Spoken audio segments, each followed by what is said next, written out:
Piece दो और तुम भी पीस में रहो ना यार। जब उन्होंने, मेरे भाई ने तुमको कुछ नहीं करा, कोई मैसेज कॉल नहीं करा उससे पहले कुछ, तो तुम क्यों पहले तुमने अकाउंट हैक करा? फिर वो बंदा सामने से तुमको कॉल कर रहा है ये बोलने के लिए कि भाई जब मोशन ऑन हो चुका है, हर चीज़ हो चुकी है, तो अभी भी क्यों अकाउंट हैक कर दिया है? ये फैमिली शुरू से ही क्रिमिनल माइंड रही है और उस बंदे का भी फ्लैट हड़प के और उसको डाइवोर्स दे के धक्के मार मार के निकाला है। अटेम्प्ट टू मर्डर का केस उसने जो लगाया है, मैं उसका गला घोंटा गया और बहुत मुश्किल से वो जान बचा के भागा। हम कोई शर्तें नहीं मानेंगे, हम बैक ऑफ कर रहे हैं, हम कुछ नहीं देंगे, तुम्हें मकान भी नहीं देंगे, हम तुम्हें पैसा भी नहीं देंगे, हम तुम्हारे माँ बाप को भी रोड पे लेंगे। इसी वजह से मानसिक रूप से बहुत परेशान होकर उसने ये कदम उठाया। जो ऑडियो पहले एक वायरल हुआ था जिसमें भैया बोल रहे थे कि तूने मेरा अकाउंट हैक करा है, और शी वॉज क्लेमिंग कि मैंने अकाउंट हैक नहीं करा है। So that is a false claim. उन्होंने अकाउंट हैक करा है। प्रूफ उसका ये है कि उनकी डेथ को ऑलमोस्ट 48 आवर्स हो चुके हैं। आप अभी भी देख सकते हो, ये लाइव चैट है। This is not a screen recording और समथिंग, दिस इज़ इंस्टाग्राम का live chat. If you go to message, ये चैट ओपन होता है, ठीक है। इट सेज एक्टिव येस्टरडे, ठीक है। तो ये उनका जो फ़ोन है वो पुलिस ने सीज करा हुआ है पुनीत भैया का, तो वो तो ओपन करेंगे नहीं क्योंकि इट्स सील्ड। अकाउंट किसी और के पास है, तो वो मनिका के पास ही है। आफ्टर डेथ भी उसने अकाउंट ऑपरेट करा है, वेरी श्योर। मैं अभी एप्लीकेशन फाइल करूंगा आईपीस की कि ये अकाउंट कहाँ कहाँ यूज़ किस किस आईपी पे हुआ है, ठीक है। क्योंकि सुसाइडल केस में आईपी वो देते हैं, बताते हैं, हेल्प करते हैं। So I am very sure कि ये चीज़ें निकलेंगी, क्लियर आउट होंगी। Also there are some more clips जो सामने आने वाली हैं अभी, जिसमें बहुत ज़्यादा ये मनिका को दिखाया गया है। हर चीज़ रिकॉर्डिंग है हमारे पास। I am gonna share that also. So let's hope for the best and I am still waiting for my brother's justice. मकसद तो देखो, एक बात बताओ, मकसद तो कभी नहीं पता होता ना किसी को। अब मैंने तो ये चीज़ें एज आपको प्रूफ के साथ दिखाई हैं। मोटिव आप उससे पूछो कि उसने क्यों करा। डेथ से पहले भी जब मोशन 1 साइन हो चुका है, तो उस लड़की ने क्यों पहले तो अकाउंट किसी का हैक करा? मोशन 2 पे जब बात जा रही थी, पहले तो मोशन 2 पे जब बात जा रही थी, वो लड़की पलट गई, उसने अपने टर्म्स चेंज कर दिए, उसने बैकआउट कर दिया, ठीक है। वो हमारे पास सब है। बैकआउट करने के बाद चलो ठीक है, जो भी हो रहा हो, उसके बाद तुम फिर अकाउंट किसी का हैक कर रहे हो, क्यों? क्या रीज़न है उसका? पीस दो और तुम भी पीस में रहो ना यार। जब उन्होंने, मेरे भाई ने तुमको कुछ नहीं करा, कोई मैसेज कॉल नहीं करा उससे पहले कुछ, तो तुम क्यों पहले तुमने अकाउंट हैक करा?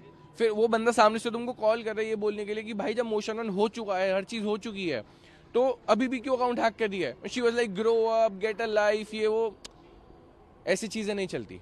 पुलिस फिलहाल तो हमारे फेवर में है। अभी पोस्टमार्टम के लिए वो लोग गए हुए हैं एंड आई एम होपिंग आज एफआईआर होके अरेस्टिंग चालू हो जानी चाहिए।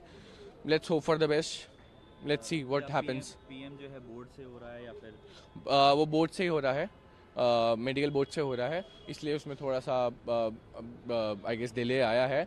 But let's see what exactly is happening और अभी क्या आगे होता है। Let's just we can just hope for the best, that's it. इसमें जी एक सबसे बड़ी पॉइंट है जो समाज को बताना चाहूँगा कि ये फैमिली किस प्रकार की है। इनका बड़े दामाद के साथ भी इन्होंने ऐसा ही किया था। इसी थाने में यहीं पे अटेम्प्ट टू मर्डर का केस उन्होंने अपने जो जगदीश पावा है, अपना उनका ससुर, उसके खिलाफ लगा रखा है। वो यहाँ पे जो एसएचओ साहब है पवन जी, उनको पता है ये बात। ये फैमिली शुरू से ही क्रिमिनल माइंड रही है और उस बंदे का भी फ्लैट हड़प के और उसको डाइवोर्स दे के धक्के मार मार के निकाला है। अटेम्प्ट टू मर्डर का केस उसने जो लगाया है, मैं उसका गला घोंटा गया और बहुत मुश्किल से वो जान बचा के भागा। वो बंदा भी देखो, वो सर्विस क्लास है, वो कहते हैं जी मैं आने को तैयार हूँ और मैं एक एक बात बताने को तैयार हूँ। तो वो भी उम्मीद है, भगवान ने चाहा तो पुनीत को जस्टिस दिलवाने के लिए वो खड़ा होगा जी। तो वो क्या मानेगा कि सिस्टर के हस्बैंड थे, मतलब एक्स हस्बैंड थे? कौन? जिनकी बात आप कर रहे हैं? हाँ, जो मनिका पहावा है उसकी बड़ी बहन है कनिका पहावा, उसके वो हस्बैंड थे जी। तो वो पूरा बिल्कुल वो भी सपोर्ट कर रहे हैं।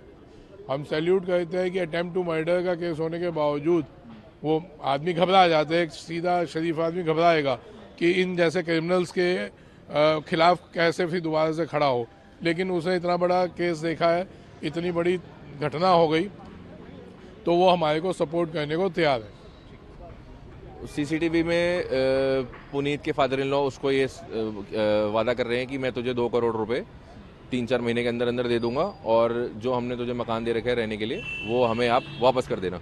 तो पुनीत ने बोला ठीक है, जो आपने मेरे पापा से लोन लिया है वो आप मुझे वापस कर दो या ये मुझे मकान दे दो, एक चीज़ दे दो।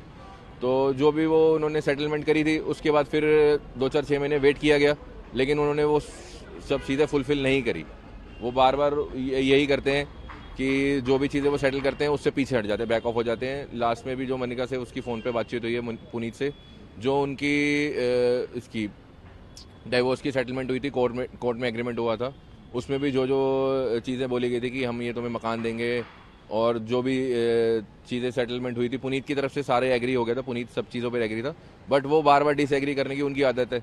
तो उन्होंने फिर भी फ़ोन पे उसको ये बोला कि हम कोई शर्तें नहीं मानेंगे, हम बैक ऑफ कर रहे हैं, हम कुछ नहीं देंगे तुम्हें, मकान भी नहीं देंगे, हम तुम्हें पैसा भी नहीं देंगे, हम तुम्हारे माँ बाप को भी रोड पे ले आएंगे। इसी वजह से मानसिक रूप से बहुत परेशान होकर उसने ये कदम उठाया। और एक ऑडियो भी आया नया। ऑडियो में भी यही बातचीत हो रही है कि हम कि यही वाली बात है, वो जो 2 करोड़ रुपए का वादा जो कर रहे हैं वही ऑडियो में भी यही बात है, यही बोला गया उसके अंदर कि मैं तुझे या तो पैसे दूंगा या तुझे इंटरेस्ट दूंगा या तुझे मकान दूंगा, जो कि उन्होंने फुलफिल नहीं किया। इसी चलते उन्होंने सुसाइड किया। बिल्कुल इसी चलते, और जो वो बार बार पीछे हट जाते अपनी बातों से, इस चलते उसने सुसाइड किया। और लास्ट में तो उन्होंने साफ मना ही कर दिया कि हम कुछ नहीं देंगे और तुम्हारे माँ बाप को भी रोड पे लेंगे। वो अपने फादर मदर के बहुत ज़्यादा परेशान था, फादर मदर के लिए, इसीलिए उसने बोला कि मेरे फादर मदर पे कोई आँच ना आए, उनको रोड पे ले आएंगे, इसीलिए उसने ये कदम उठाया।